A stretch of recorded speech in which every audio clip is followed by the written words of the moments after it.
What's up, guys? It's MB Boxing, and I just finished up watching Jamel Herring versus Shakur Stevenson, and this was a 12-rounder for the WBO Super Featherweight World Championship, and this fight was Saturday, October 23rd, from the State Farm Arena in Atlanta, Georgia, and this fight was broadcasted on ESPN, ESPN Plus, or on the ESPN app.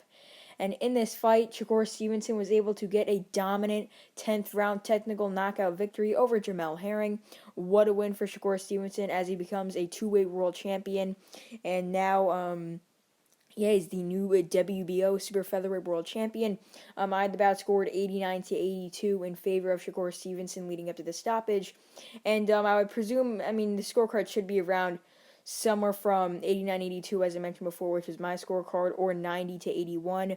Shakur Stevenson was really just dominating Jamel Herring throughout the fight, and the only round that I did give to Jamel Herring was the 5th round, where he really started to follow Bomac's instructions, which is his trainer, and he started to be more aggressive, and I thought that he had some decent work towards the end of the round. That's why I gave it to him, but that round was just really, really close, and I could definitely see how it could go in favor of Shakur, and I was actually leaning in favor of Shakur up until Herring started to become more aggressive in that round. But that's the only round you could really give to Jamel Herring. Otherwise, it was just a masterclass from Shakur Stevenson.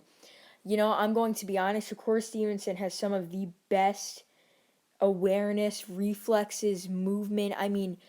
He fought much better than I thought he would have fought. Although I did predict the winner correctly, I did predict a win for Shakur Stevenson, but I thought it would go the distance. I thought it would be far more competitive than this. Outstanding work, outstanding win for Shakur Stevenson here.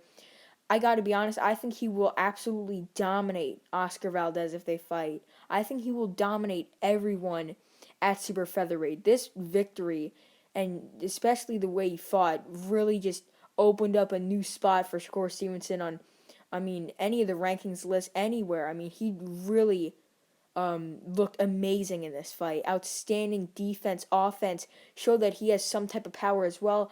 I thought that Shakur would be the one boxing and countering, but no, he came forward and absolutely dominated and obliterated Jamel Herring. Just totally just dominant.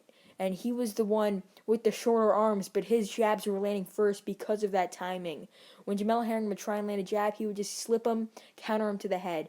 And multiple times throughout this fight, the rounds were almost the same, and it was really just Shakur Stevenson coming forward. The only round that was different was obviously that 5th round, but it was just Shakur coming forward, landing combinations.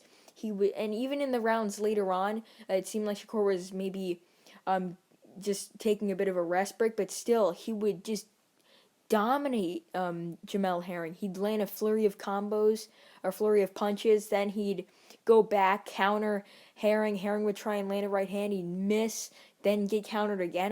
Herring was just too slow, and he just couldn't do enough to beat the defense and just beat Shakur Stevenson in general. And Shakur Stevenson got this dominant knockout victory here.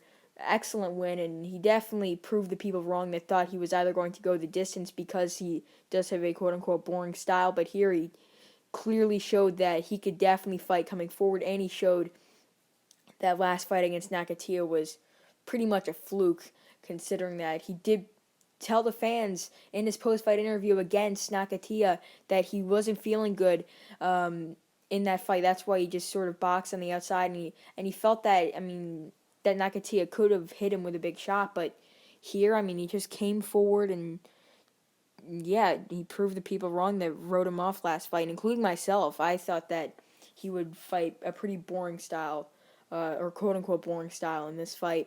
But what is next for Shakur Stevenson after getting this excellent knockout win?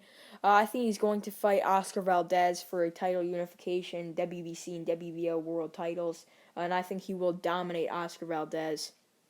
I'm just going to be real. I think he's really just going to beat Valdez with ease. And I think against Valdez, he'll probably box and counter more and be more smart, considering that Valdez does have more of a punch than Herring. But still, he did say that when he fought Nakatia, he knew that Nakatia had a lot of power. That's why he was a bit more cautious.